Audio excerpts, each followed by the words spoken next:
ഈ പ്രായമാകും തോറും ചിലർക്കൊക്കെ ഒരു മനസ്സിൽ ഞാൻ ഒത്തിരി പേരെ കണ്ടതുകൊണ്ടും അവരിൽ നിന്ന് അവർ പറയുന്നത് കേട്ടുകൊണ്ടും അവരുടെ അനുഭവങ്ങളിൽ നിന്ന് മനസ്സിലാക്കിയ കാര്യങ്ങളാണ് ഈ പറയുന്നത്. പ്രായമാവും തോറും അവരുടെ മനസ്സങ്ങ് വിഷമിക്കുകയാണ്. എന്നെ കൊണ്ട് ഇനി ഒന്നിനും കൊള്ളത്തില്ല, എന്നെ കൊണ്ട് ആർക്കും പ്രയോജനമില്ല, ഞാൻ ഇനി എന്തിന് ജീവിക്കണം.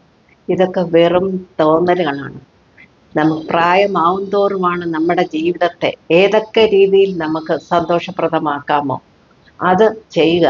മറ്റുള്ളവർക്കുള്ള സേവനം, നമ്മളാൽ കഴിയുന്ന സേവനം എന്തൊക്കെയാണോ, ഞാൻ ഉദ്ദേശിക്കുന്ന സാമ്പത്തിക സഹായം അല്ല ഉദ്ദേശിക്കുന്ന, അല്ലാണ്ട് നമുക്ക് എന്തൊക്കെ സേവനം ചെയ്യാമോ നമ്മളത് ചെയ്ത് അതിൽ കൂടി നമ്മൾ സന്തോഷം കണ്ടെത്തുക. അല്ലാണ്ട് ഏതു സമയവും മനസ്സിനെ വിഷമിപ്പിച്ച് ആ മുഖം ഒരു ദുഃഖരൂപമാക്കി നടക്കാതെ നമ്മളാൽ കഴിയുന്ന സന്തോഷം കണ്ടെത്താനുള്ള, നമ്മുടെ മനസ്സിനെ ഹെൽത്തി ആക്കാനുള്ള എന്തൊക്കെ ചെയ്യാമോ നിങ്ങളത് ചെയ്തൊന്ന് നോക്കി ഒന്ന് ട്രൈ ചെയ്ത് നോക്കുമ്പോൾ നമുക്ക് മനസ്സിലാകും നമ്മുടെ ജീവിതം അടിപൊളിയാണ്. നമ്മൾ മാത്രം വിചാരിച്ചാൽ മതി.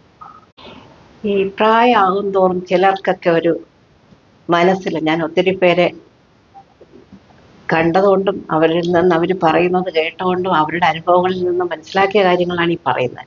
പ്രായമാവും തോറും അവരുടെ മനസ്സങ്ങ് വിഷമിക്കുകയാണ്. എന്നെ കൊണ്ട് ഇനി ഒന്നിനും കൊള്ളത്തില്ല, എന്നെ കൊണ്ട് ആർക്കും പ്രയോജനമില്ല, ഞാൻ ഇനി എന്തിന് ജീവിക്കണം. ഇതൊക്കെ വെറും തോന്നലുകളാണ്. നമുക്ക് പ്രായമാവും തോറുമാണ് നമ്മുടെ ജീവിതത്തെ ഏതൊക്കെ രീതിയിൽ നമുക്ക് സന്തോഷപ്രദമാക്കാമോ അത് ചെയ്യുക. മറ്റുള്ളവർക്കുള്ള സേവനം, നമ്മളാൽ കഴിയുന്ന സേവനം എന്തൊക്കെയാണോ, ഞാൻ ഉദ്ദേശിക്കുന്ന സാമ്പത്തിക സഹായം അല്ല ഉദ്ദേശിക്കുന്ന, അല്ലാണ്ട് നമുക്ക് എന്തൊക്കെ സേവനം ചെയ്യാമോ നമ്മളത് ചെയ്ത് അതിൽ കൂടി നമ്മൾ സന്തോഷം കണ്ടെത്തുക. അല്ലാണ്ട് ഏതു സമയവും മനസ്സിനെ വിഷമിപ്പിച്ച് ആ മുഖം ഒരു ദുഃഖരൂപമാക്കി നടക്കാതെ നമ്മളാൽ കഴിയുന്ന സന്തോഷം കണ്ടെത്താനുള്ള, നമ്മുടെ മനസ്സിനെ ഹെൽത്തി ആക്കാനുള്ള എന്തൊക്കെ ചെയ്യാമോ നിങ്ങളത് ചെയ്തൊന്ന് നോക്കി ഒന്ന് ട്രൈ ചെയ്ത് നോക്കുമ്പോൾ നമുക്ക് മനസ്സിലാകും നമ്മുടെ ജീവിതം അടിപൊളിയാണ്. നമ്മൾ മാത്രം വിചാരിച്ചാൽ മതി.